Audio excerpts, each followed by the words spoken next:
నేను నిన్న ఒక విషయం చెప్పదలుచుకున్నా.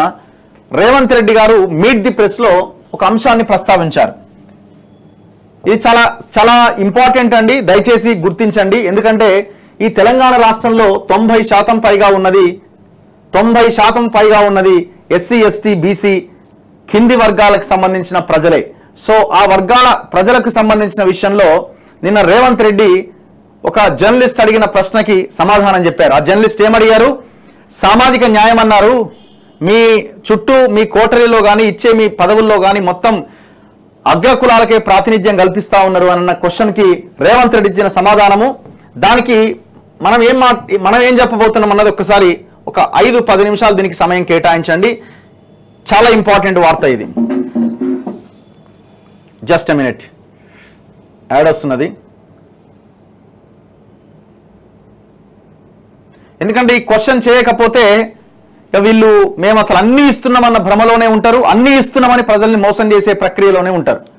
ప్రజలు అది నమ్మి ఎక్కడైనా అక్కడ ఇక్కడ అవును నిజంగానే ఇస్తున్నారేమో అని అనుకునే ప్రమాదం కూడా ఉన్నది. దయచేసి ఇది గుర్తించాలా. రోజుల పాలనకు సంబంధించి అన్ని అభివృద్ధి సంక్షేమం మీ విజన్ చెప్పారు. ఇదే హాల్లో నేనే ఆ ప్రశ్న అడిగా. సామాజిక తెలంగాణకి కాంగ్రెస్ పార్టీ కట్టుబడి ఉంటుంది అని చెప్పారు. ఇప్పటి వరకు మీరు సోషల్ మీడియాలో చూసుంటారు, ఇప్పటి వరకు మీరు చేసినటువంటి రిక్రూట్మెంట్లు, మీరు చేసినటువంటి పోస్టింగ్లు అన్నింటినీ కూడా ఆ ఈక్వేషన్ని పాటించలేదని మీ సీఎంఓలో కానీ రీసెంట్గా ఇచ్చినటువంటి కార్పొరేషన్లో కానీ ఆ సామాజిక సమతుల్యత పాటించలేదనే విమర్శ ఉంది. ఆ సామాజిక సమతుల్యతని కంటిన్యూ చేస్తారా, ఎట్లా చేస్తారు? విమర్శ కోసం విమర్శ చేసే వాళ్ళ గురించి పెద్దగా మనం విశ్లేషించాల్సిన అవసరం లేదు. నా పేషీనే తీసుకుంటే ఒక బ్రాహ్మిన్, ఒక ముస్లిం, ఒక దళిత్, ఒక ఓబీసీ, 2 రెడ్లు, అదేవిధంగా 4 ప్రభుత్వ ప్రత్యేక సలహాదారులుగా తీసుకుంటే ఒక ముస్లిం, ఒక దళిత్, ఒక రెడ్డి, ఒక బ్రాహ్మిన్. అట్లనే కార్పొరేషన్ చైర్మన్లు కూడా ఎన్నో ఎంబీసీ కులాల నుంచి మొదలు పెడితే ప్రతి వాళ్ళకి అధికారులను కూడా మీరు తీసుకోండి, చీఫ్ సెక్రటరీ నుంచి ప్రిన్సిపల్ సెక్రటరీల వరకు.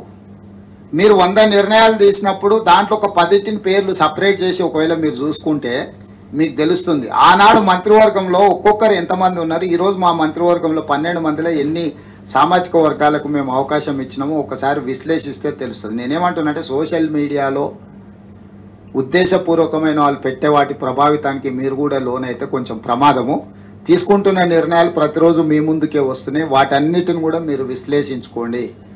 సామాజిక న్యాయమే కాంగ్రెస్ పార్టీ వేదిక. ఈ పార్టీ సామాజిక న్యాయానికి మారుపేరు. 4 ఎమ్మెల్సీలు ఇచ్చినాం మేము, ఒక వెలమ, ఒక బీసీ, ఒక ముస్లిం, ఒక రెడ్డి. ఇంతకంటే ప్రభుత్వం తీసుకున్న నిర్ణయాలల్లా ఉమ్మడి రాష్ట్రంలో కానీ లేకపోతే తెలంగాణ రాష్ట్రంలో కానీ ఎప్పుడైనా మీరు ఒకసారి విశ్లేషించండి. కాబట్టి సామాజిక న్యాయం అనేది కాంగ్రెస్ పార్టీ ప్రాథమిక ఆలోచన. ఎవరికి ఎలాంటి ఆలోచనలు శశబిషలు అక్కర్లేదు, సంపూర్ణంగా వాటిని అమలు చేస్తాము. ఇది రేవంత్ రెడ్డి చెప్పిన సమాధానం. నేను ఏమడుగుతున్నా అంటే, ఏమంటున్నారు ముఖ్యమంత్రి గారు? మేము సామాజిక న్యాయం పాటిస్తూ ఉన్నాము, అన్ని వర్గాలకి మేము అంతా చేసినామని, ఏ కులానికి ఏమేమి ఇచ్చినామని చెప్తా ఉన్నారు. నేను ఒక సింపుల్ క్వశ్చన్ అడుగుతున్నా రేవంత్ రెడ్డి గారు, దీనికి సమాధానం చెప్పండి. మీరు మాకెన్ని ఇచ్చినాము అన్నది మీరు చెప్తున్నారు కదా, మేమేమంటున్నామంటే మీరు ఎన్ని తీసుకున్నారో ఆ లెక్క చెప్పండి అని అంటున్నా. మంత్రివర్గంలో రెడ్ల సంఖ్య ఎంత, దయచేసి లెక్క చెప్పండి. మీరిచ్చిన ఎమ్మెల్సీల్లో రెడ్ల సంఖ్య ఎంత, లెక్క చెప్పండి. మీ చుట్టూ ఉన్న కోటరీలో మీరు చేసిన నామినేటెడ్ పదవుల్లో మీ చుట్టూ ఉన్న సలహాదారుల్లో రెడ్ల సంఖ్య ఎంత, లెక్క చెప్పండి. అండ్ దాంతోపాటు ఈ ఓసీ మొత్తం ఈ అగ్రవర్ణాలకు సంబంధించిన లెక్క ఎంత, సమాధానం చెప్పండి. మీరు మొన్న ప్రకటించిన 37 నామినేటెడ్ పోస్టుల్లో కార్పొరేషన్ చైర్మన్లలో మీ రెడ్లకు ఎన్ని ఇచ్చుకున్నారో సమాధానం చెప్పండి. నేను మాకెన్ని ఇచ్చినారో మీరు చెప్పడం కరెక్ట్ కాదు, మీరు మీకెన్ని ఇచ్చుకున్నారో ఒక ఆన్సర్ చెప్పండి. నేను ఎందుకు అడుగుతున్నా ఈ పాయింట్ అంటే, మీరేం చెప్పాలా? ఎవరి వాటా ఎంత, ఎవరి జనాభా ఎంత, ఈ జనాభా ప్రకారంగా ఇన్ని ఇచ్చినాం, ఇగో మా జనాభా ఇంత, మా వర్గం జనాభా ఇంత, మేము ఇన్ని ఇచ్చుకున్నాం అని చెప్పండి.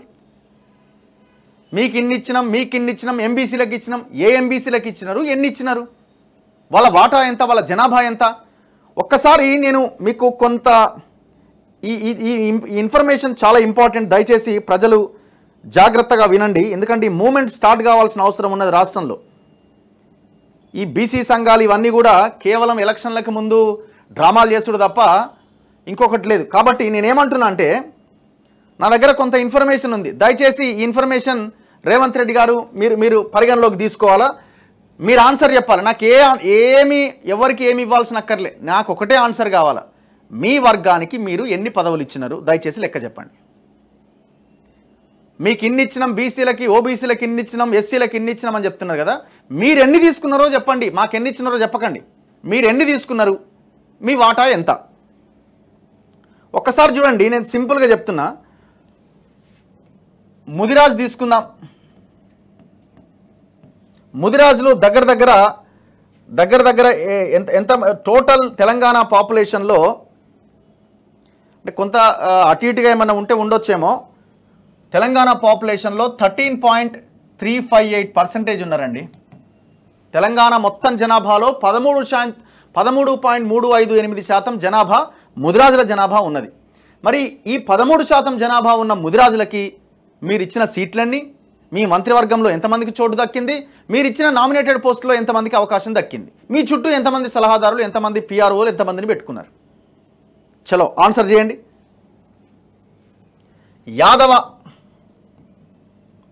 ఇప్పుడు యాదవ కమ్యూనిటీ మేము విప్పులు ఇచ్చినాం అంటున్నారు. బీర్లా ఎలయకి యాదవ కురుమ విప్పు ఇచ్చినాం కదా అని అంటున్నారు. అంటే ఒక విప్పు పదవి ఇచ్చి మొత్తం కులం మొత్తానికి న్యాయం చేసినట్టేనా?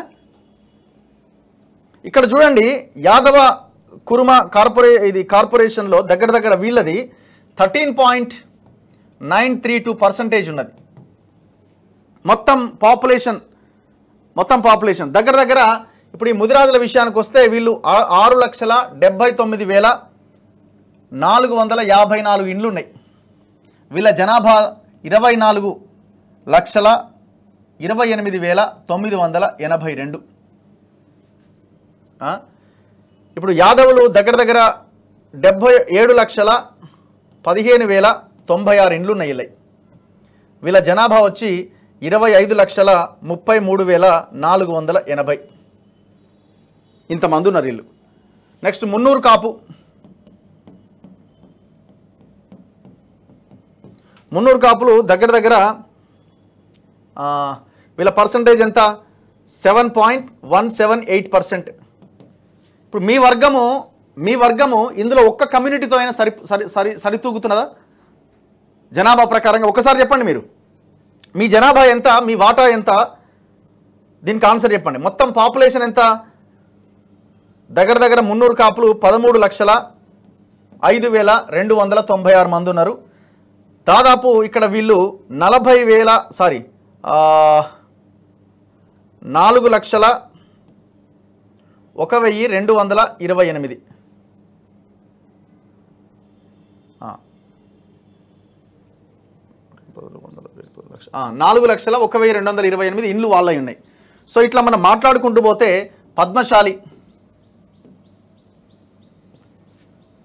పద్మశాలీలు దగ్గర ఎంత పర్సెంటేజ్ ఉన్నారండి? 7.409% ఉన్నారు. వీళ్ళతో అయినా మీరు కంపేర్ చేసుకోగలుగుతారా మీ జనాభాని, వీళ్ళ జనాభాని? ఎంతమంది ఉన్నారు పద్మశాలీలు ఇవాళ?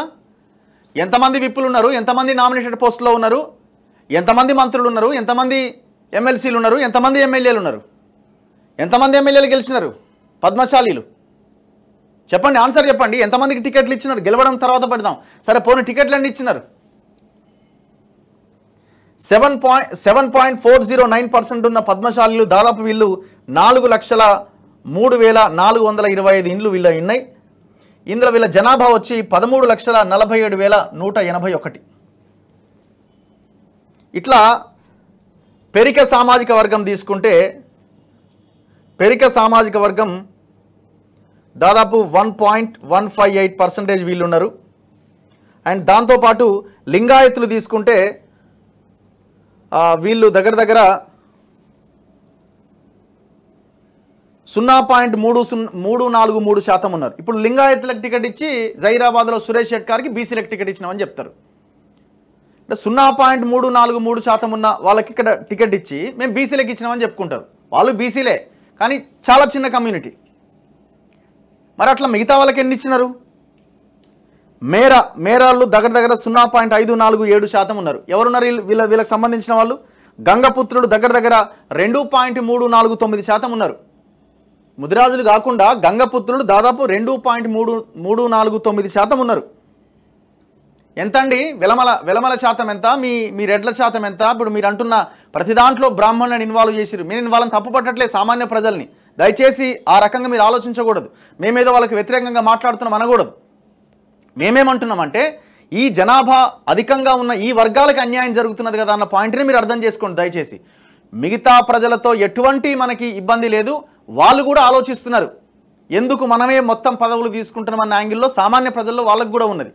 ఈ దొంగలు మళ్ళీ ఈ దుర్మార్గులు పదవులు అనుభవించే వాళ్ళు ఆ వర్గాల ప్రజలను కూడా చూడరు. ఇప్పుడు ఎకరం భూమి లేని రెడ్డి లేడా? ఉన్నాడు కదా. ఎకరం భూమి లేని రెడ్డి ఉన్నాడు కదా. ఇదే హైదరాబాద్లో పూజలు దొరకక ఇదే బ్రాహ్మణులు రోడ్ల మీద నిలబడి ఎవరైనా వస్తే పూజకి వెళ్దామని వెయిట్ చేస్తున్న ఆకలి కేకల వినిపించే బ్రాహ్మణులు కూడా ఉన్నారు కదా. వాళ్ళ గురించి మన వీళ్ళు పట్టించుకుంటారు. అట్లా కూడా ఉండదు. మళ్ళా కేవలం ఇది కుటుంబాల చుట్టూ తిరుగుతున్న ఈ పదవులన్నీ కూడా. సో అందుకే నేను ఏమంటున్నా అంటే రేవంత్ రెడ్డి గారు మీరు అది చేసినాం ఇది చేసినాం అంటున్నారు కదా. ఇంత పాపులేషన్ ఉన్నది. నేను ఏదో జస్ట్ ఎగ్జాంపుల్గా కొన్నింటిని పెట్టిన, చాలా డేటా ఉన్నది. మీరు మీ వర్గాలకు ఎన్ని ఇచ్చుకుంటున్నారో చెప్పండి సార్. మీ ఇవన్నీ ఎందుకు? ఎంత ఘోరం అంటే మీరు ఆన్సర్ చెప్పాలా. కరీంనగర్ కార్పొరేషన్ చైర్మన్ పదవి పొన్నం ప్రభాకర్కు తెలవకుండానే డిసైడ్ అవుతుంది. ఎక్కడ పెట్టిరండి ఇన్ఛార్జి మంత్రిగా పొన్నం ప్రభాకర్ని? హైదరాబాద్కి. కొండా సురేఖ బీసీ మంత్రి ఇన్ఛార్జ్ మంత్రిగా ఎక్కడ పెట్టినారండి? ఏదో మెదక్ అనుకుంటా. హైదరాబాద్లో గెలుస్తారా మీరు? మెదక్లో గెలిచే అవకాశాలు ఎంతవరకు ఉన్నాయి? మీరేమో గెలిచే స్థానాల్లో మీరు పంచుకుంటా ఉంటారు. ఓడిపోయే స్థానాలు రేపు ఇన్ఛార్జీలుగా వాళ్ళని పెట్టి వాళ్ళని బీసీలను పెట్టడం వల్లే ఓడిపోయినామని చెప్పడానికి.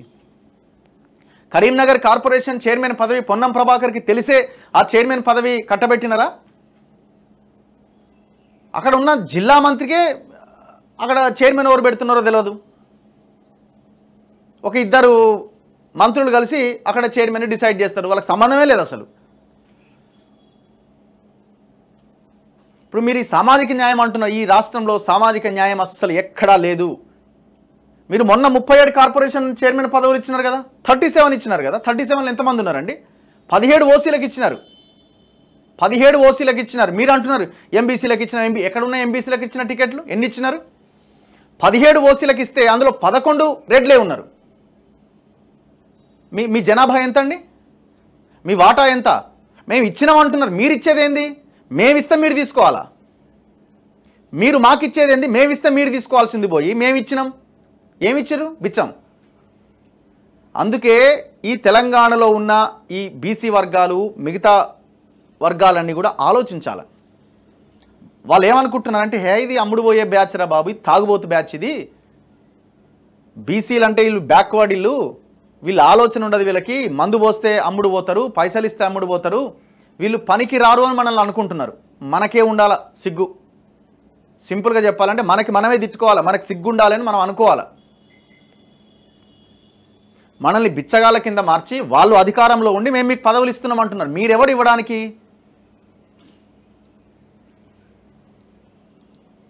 ఒకసారి ఆలోచించండి. నేను నల్గొండ అంశాన్ని ప్రధానంగా ప్రతిరోజు ప్రస్తావిస్తున్నా.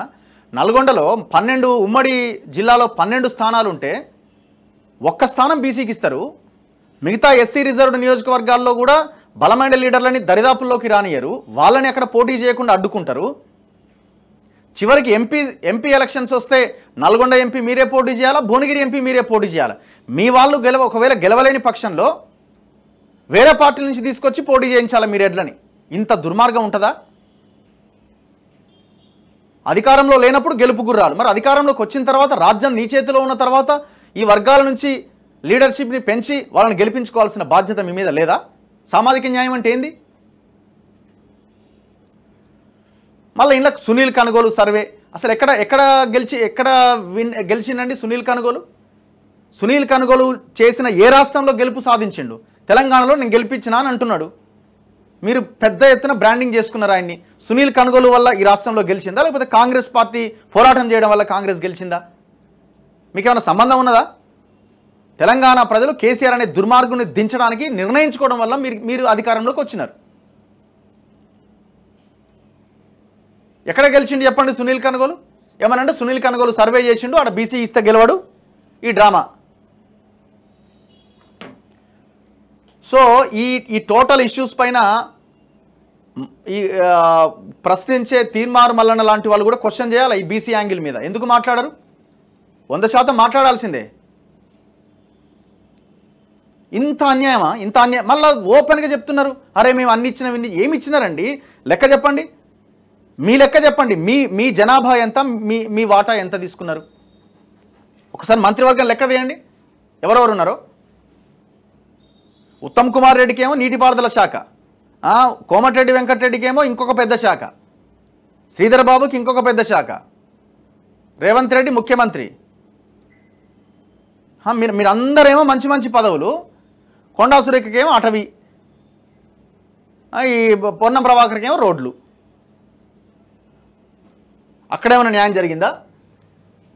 సో ఇది చాలా పెద్ద విషయం. రాబోయే రోజుల్లో ఈ మూమెంట్ని బలంగా తీసుకెళ్ళకపోతే తెలంగాణ పునర్నిర్మాణం కాదు కదా, ఎటు కాకుండా పోతుంది. ఇక మనకు అసలు కనీసం ఎమ్మెల్యే టికెట్ కూడా వచ్చే అవకాశం ఉండదు. కింది స్థాయిలో ఉన్న రిజర్వేషన్లు లేని ప్లేసెస్లో మొత్తం వాళ్ళే ఆక్యుపై చేసే అవకాశం ఉంది. ప్రజలు దయచేసి మారండి.